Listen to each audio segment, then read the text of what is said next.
My ex accused me of cheating when our baby didn't look like us. Now, he's the cheater, and divorce papers are the closure I never expected. Me 24 male and my ex 26 female were both from the same friend group, and to keep it simple, after a while, we dated for some months.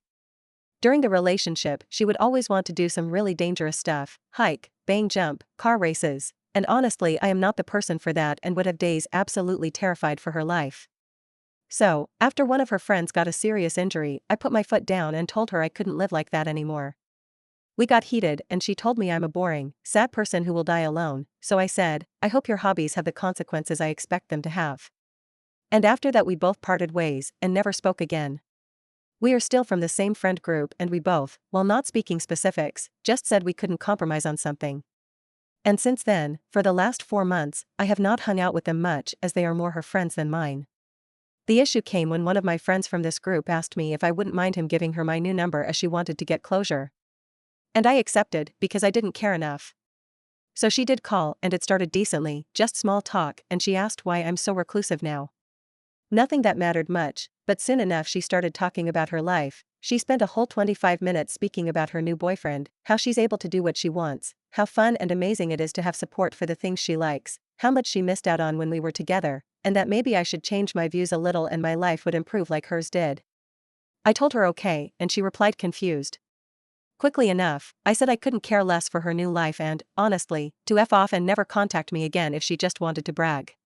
To be fair, she wasn't really condescending with her tone, but hearing from your ex how their life is so much better without you is getting into you. After that, I blocked her, and as soon as I blocked her, all of my friends started texting me about how rude I was and that she was just making small talk. I shouldn't have been so angry that she's happy. So I don't know, I didn't think I was being in a hole, but I guess they are for what I did. Edit. Well, the situation just got a little worse, as all of these people I call friends are pressuring me into talking to her more, which I don't want to do. So now, they are pressuring me into going out tomorrow, and I'm not stupid, so I know it's going to end up with only the two of us speaking. I really didn't want to go, but one of those guys is kind of my boss's girlfriend, so I don't want to get on her bad side. I will update soon enough. Edit 2. Okay, so I did as I said and hung out with them, and holy SHT, I'm going to make an update tomorrow because it got even effing worse. I would like to update today, but I'm currently typing this while my phone is being bombed. Sorry to make this a cliffhanger, but I will take a break from everything before updating. Relevant comments NTA. She insulted your life and your preferences. Why did she bother calling in the first place? If she was concerned about your hermited, she wouldn't feel the need to say her life is so much better now without you, and if you would again try to change to be more like her, even though that wasn't even in the cards when you were together, you'd be happier. And you already know playing her games does not make you happy. That's on her. Update 2 days after the original post. Sorry for the long text, but a lot happened too quickly, and as much as I tried to compress the text, there's too much stuff to say. Hello again, friends. As I said before, I did go to hang out with them, more worried about my job than anything, and it went as I expected. I got there, oh wow, what a surprise. Everyone was late except my ex. I never saw that coming, and by what was clearly a coincidence, the host had to buy something, leaving us both in the house. How unexpected, right? Seriously, I can't believe I actually got set up. I knew I would, but the fact that it really happened is insane. As for what was said, we sat down very awkwardly, and then she actually said she was sorry, surprisingly. She said she acknowledged how she sounded like a BTCH, but that she was sad I cut her out. Before she could say anything after that, we started to have a conversation about our relationship and whatnot, but to you. The second I asked, what about your boyfriend, she got dead silent and looked lost for some seconds before saying some random info about him and randomly starting to tell me she actually missed me a lot, and we complimented each other. Her current boyfriend is too much like her, and she feels in danger sometimes for not having someone who tries to be careful. It went like that until she noticed I wasn't really caring much for what she said and typed to someone. And then, out of nowhere, all my friends ambushed me to tell me I should stop running, that if I continued to isolate myself and drive them away because I couldn't get over the breakup, it was wrong, and they were worried for me. I honestly got really overwhelmed with it and said I needed a break. Then they tried to stop me, saying this was an intervention and I couldn't run from it. I started to feel really bad, and I thought I might have a panic attack. They noticed I was having problems breathing and let me stay in a room away. Then, they sent my ex to comfort me, and as much as I effing hate to say it, it somehow worked. I hate that having her cuddle with me worked, and I was able to go control myself again. After that, I said I needed to go home and would speak with them later. She literally asked, "Can we try to get back together?" And all I did was say, "Give me time to think." Then, I walked back home, and my phone started receiving messages from everyone telling me I should give her a chance and that we clearly still had feelings. I honestly feel awful. I stated that I actually doubt myself in it all. I'm still suffering with my anxiety, almost making me explode, but I wanted to update before anything. I'm starting to think maybe I could give her another chance, but I quickly doubt that idea. I doubt the doubt. I feel like a mess, and I honestly just want some help. Maybe I could repost this in the relationship advice sub, but I don't know. Relevant comments. These people are manipulating you. She and they are all manipulating you, forcing you into uncomfortable situations to weaken your resolve, then having your ex comfort you to build emotional contact. Does her boyfriend even exist? As it seems, in your first post, she went out of her way to describe the polar opposite of you. That's amazing. Now suddenly, he's awful, and she has to take time to give you random information. I think if you took a step back and looked at this all objectively, you'd realize that this has been a scheme set up by all of them to try and get you back, and in no way has your opinion or feelings been considered. I think it's time you really cut contact with them all. Tell them the bull stunt they pulled was disgusting and the kind of thing you'd pull as a last-ditch attempt on somebody who's self-harming, alcoholic, or drug-dependent. Not wanting to be in contact with an ex and wanting to do what you want isn't a reason to try and imprison you against your will. I'd also let your so-called friends know the only reason you even turned up was because you were scared it would affect your employment. Otherwise, you'd never have come as you knew they were going to pull this shit, and they knew you'd hate it. You have now lost any trust in them and are seriously reconsidering whether you want them in your life from now on. They should sit down and think about how they'd feel if everyone ganged up on them and involved themselves in their relationship when it wasn't wanted. Honestly, whether you have feelings or not, I suspect you do, but everyone does regarding an ex unless it ends very badly. You also realize that you are incompatible. The only way you can realistically be together is for one of you to give up on what you believe or enjoy. The instant you do that, resentment will build until you end up hating each other. It's better to have ended things when you did. Maybe one day you could be friends, but you aren't ready, and the timescale for when you are is dependent on you and not anyone else. If they can't accept this, then they aren't truly your friends. NTA, but run the F away from everyone there. Seriously, F, quit your job and find another. That's FD up that your ex enlisted an entire gang to basically try to peer pressure you into getting back with her, not because she likes you, but because she needs someone to take on the stress of her high-risk lifestyle instead of her. Yes, her cuddling helped you calm down, that's the normal human response. Skin contact releases hormones that can comfort us. The fact that the group purposefully riled you up only to send her after you is manipulative in the extreme. Run from all of them. Update 2, well, it has been a while. I am alive, at the very least, so hello there. I literally just got my phone back and saw all the notifications for the last posts. I might read and comment on some of the last updates later. So, needless to say, I had a mental breakdown, and a very bad one at that. I don't remember much of the last week and days. I just woke up in a hospital and was later sent to a psychological evaluation before finally being able to leave. Not alone though. From what I heard, my friends got worried that I wasn't answering any of them and sent my ex to check on me. She apparently found me on the floor with some medications on the ground and called an ambulance. I don't recall any of that, but there are the medical records, so it seems to be real. After that, I was completely out, maybe coma for about 3 days. And when I woke up, surprisingly enough, she was sitting on the couch on the side of my medical bed. She started crying and apologizing for what she and they all did. It seems you guys were correct. From what I read, it was all a grand plan to get us back together and make me less depressed. She explained how she felt like trash after we broke up, and even stopped doing the dangerous stuff because she was feeling so down, and also that the supposed boyfriend obviously didn't exist and were a prop to try and make me jealous. After that didn't work out with the call, she went for the full-blown plan of the ambush. They did expect me to get anxious, but I would later call her back and give my final decision. Well, I guess they didn't expect me to have a mental breakdown and try what I did. And their whole plan failed.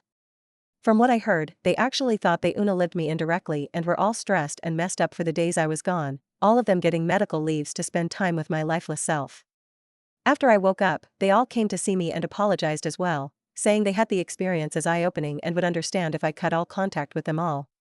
After that, I went to the psychological evaluation and was confirmed to be a threat to myself, pain in the A, and was either going to have to go to a mental facility or have someone watch me 24/7. Because I have no contact with my family, my ex asked me if I wouldn't mind if she was the one to be that person.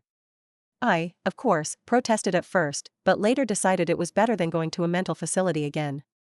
I have been in these places often, it's not fun at all, so that's how it is currently. We are living in her house, which is bigger than mine. She's been doing all of the work and chores while I do nothing and just keep my emotionless face. The girl who's dating my boss, apparently, is way more serious than I thought, and they were engaged, so she made him give me my salary until I get better, plus an update on it with the medical leave, something I do appreciate. I know I sound like a dumb prick to start living with her, but currently, we have set boundaries. She hasn't even touched my arm since after the hug when I woke up. She's kind of like a maid more than anything. We, of course, still speak, and I can hear the guilt in her voice. She definitely didn't expect things to take this turn and is ready to accept it as it is. As she stated, if you never get better, I'm ready to take care of you. If you do get better and want to leave, that's fine. If you are never able to love me back, that's okay. It's my fault this happened. It seemed legit. For now, it works. I don't know how I feel now, as the meds have made me really numb, so I don't know if I care or not for her currently. Maybe this will be the last update. I will be answering any questions now, though. I have time to spare for them, update, clarifications, and whatnot. Hello, you people. Been a while, right? I got a random notification from this app and I remembered this account. Some people were quite worried, and I appreciate that. Anyway, I won't get into much detail, but that arrangement ended some weeks ago. I was diagnosed with borderline personality disorder weeks after the post, and it took a little while to get back on track with new medication, stress, and everything else. Me and her are not living together anymore, but as much as I expect this will make some people sad or mad or call me spineless, I got a DM from an AI image of Thug Grinch calling me that, weird stuff. We are indeed back together. While the start was rocky, it was still a decision made by both of us some weeks ago as I got more stable. It is easy to guess that this whole account can be seen as a maniac episode adventure, so to say. We are doing well, and by the power of connections, I'm doing great in my career, as I'm quite closer to my friend's boyfriend now, and physically speaking, my legs are not broken, and I'm not stuck in the house. I'm very disappointed that my life isn't a Stephen King book, to be completely honest. Well, I hope that gave some kind of end to my story. I won't promise to answer anything, because every time I said I would, I didn't do it, but who knows, I might pitch in to say something. Second story OP, he laughed at her husband after the paternity test showed he was the father, then her entitled male and husband started harassing her even more. A 27 female had been married to my husband 28 male for 2 years, and gave birth to our daughter 5 weeks ago. I'll try to keep this short so I don't waste your time with any irrelevant details. What happened was that our daughter came out with blonde hair and pale blue eyes, while my husband and I have brown hair and brown eyes. My husband freaked out at this, and refused to listen to my explanation that, sometimes babies are born with lighter hair and eyes that get darker over time. He demanded a paternity test and threatened to divorce me if I didn't comply, so I did. After my daughter and I got home from the hospital, my husband went to stay at his parents' house for the first 3 weeks to get some space from me while I recovered, and he told them what was happening. My male called and informed me that if the paternity test revealed that the child wasn't his, she would do anything within her power to make sure that I was taken to the cleaners during the divorce. I had my sister to lean on and help me take care of the baby during this. We got the results back yesterday, and my husband came home to view them with me. I was on the couch in the living room, so he sat next to me, and we started to read the results. They showed that he was the father, and my husband had this shocked, kind of mortified look on his face with his eyes wide as he stared at it. I couldn't help but say, "I told you so," and I started laughing at the way he looked. My husband snapped out of his shock and got mad at me for laughing at him. We argued for a bit, which was mainly him yelling at me before my sister came downstairs and my husband shut up. After that, my husband went back to his parents' house to clear his head, and 3 hours later my male called to scold me about laughing in my husband's face, because apparently it was kicking him while he was down. She's also left a couple nasty texts essentially saying the same thing this morning. I don't think I'm in a hole, but I'd like an outsider's perspective on this. Edit, since someone asked in the comments, but I can't find it anymore. I have zero history of cheating. AAH has no consensus bot. OP was NTA on the comments provided. Springfield Mode Daddy, NTA. I am curious though, why would you stay with someone who is that clueless about genetics and who has a clearly toxic mother? OP, I did not realize he would refuse to listen to basic facts about biology when I married him. Top comments, okay, explanation 1 and 2, so he was down by finding out that he was mistaken, and you didn't actually get pregnant with someone else's child. Tough luck fella, he owes you a massive apology or 3. Sorry about your husband and in-laws. Character figure 1, 194, this is insane. He abandoned you postpartum and forced you to take care of a newborn by yourself while healing. My husband and I also have a baby that looks nothing like either of us.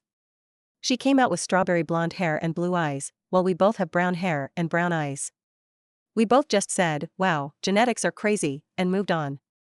I'm so sorry for what you're going through while being freshly postpartum with a newborn. Update, 2 months later, I'll start this post off by saying thank you for all the advice and support I was given. You all gave me the firm kick in the A to divorce my ex. I am also sorry for leaving you in the lurch for the past 2 months. All right, here's the update. After making my post, I decided to search for divorce lawyers in my area with my sister. It took a while, but I managed to find and meet with one who was willing to do virtual consultations. During this, my ex was not contacting me at all, but I did reach out to see if he was okay. Eventually, once he actually got served, my ex came back to our house and tried pleading with me not to go through with the divorce. He said he loved me more than anyone, and that we could go to couples therapy. During this, my ex slipped up and admitted to cheating on me when he first left me. He said that he got caught up with his coworker when trying to explain his weeks-long absence. At first, I didn't realize who he was talking about because he referred to her by a nickname, think Vive, over Vivian, but my brain kicked back into gear, and I asked if getting caught up with her was code for that he FD her. My ex stumbled over his words and tried to dodge the question, but he seemed to realize that I wasn't going to let up on this pretty quickly. He admitted to going to her for emotional support before our baby was born, since he was nervous about being a dad and eventually FING her during the time he left, so you guys were right about him cheating. I had heard enough at that point, and told my ex point blank, we were going to divorce, no ifs, ands, or buts about it, and that I wanted 50-50 THS custody. We'd only be speaking about the divorce, custody arrangements, and our daughter herself. After this, my ex just nodded to what I was saying and asked if he could see our daughter. I was a bit hesitant, but I said yes and called my sister to have her bring our daughter down to the living room. My ex held our daughter and talked to the baby for a bit before leaving. My sister asked me if I was alright after he was gone, and I told her I was okay. My mail did try to harass me over the phone about me divorcing my ex, but by then I had already blocked her, so she went to my sister instead. I guess my mail was never told that I owned a house my ex and I previously shared since she texted my sister saying that I was going to be on the streets. Well, my mail most certainly knows that now, since my ex is now living with her and has moved out. My ex has seen our daughter a few times. Those visits were awkward to say the least, but I managed. Hopefully, I won't have to give you guys any more updates about this. Relevant comments, fire or water, Kai. I wonder if her willingness to make a child homeless plays any role or is OP just stuck up. I think she assumed that if I got kicked out, my daughter would be stuck with my ex rather than me taking my daughter with me and staying at my parents' house. Top comments. No thanks, 98082, so he wrongly accused you of cheating, then turned around and cheated on you. Thank goodness you're divorcing him and leaving him and his mother behind. Best of luck to you and your daughter. Heck no, right of first. Refusal or assuring priority of parental care. This refers to situations where a parent is unable to meet an obligation for the care of the child during their scheduled time. They must then contact the other parent to offer to have the child before they use another family member or babysitter over the other parent. So if your ex has the baby but just drops her off at his mother's house and takes off, you can take your child back home with you or eventually get more custody time if he is not using his custody time to be with his child. Space commuter, I don't think 50-50 TH's custody is the right thing to do here. He has no parental instincts for his child at all, even denying he was the father up to this point. It sounds like he hasn't even fed her or changed a diaper. You shouldn't turn her over to him half the time. He'll probably just hand her off to the meal to raise. You should be going for full custody based on him abandoning you and your daughter after the birth as well as refusing to believe he was the father. He should pay child support and not corrupt his daughter further. Thank you for watching the video. If you are interested in listening to these kinds of stories, we've got more in store for you. Simply subscribe to our channel, hit the like button, and share it with your friends.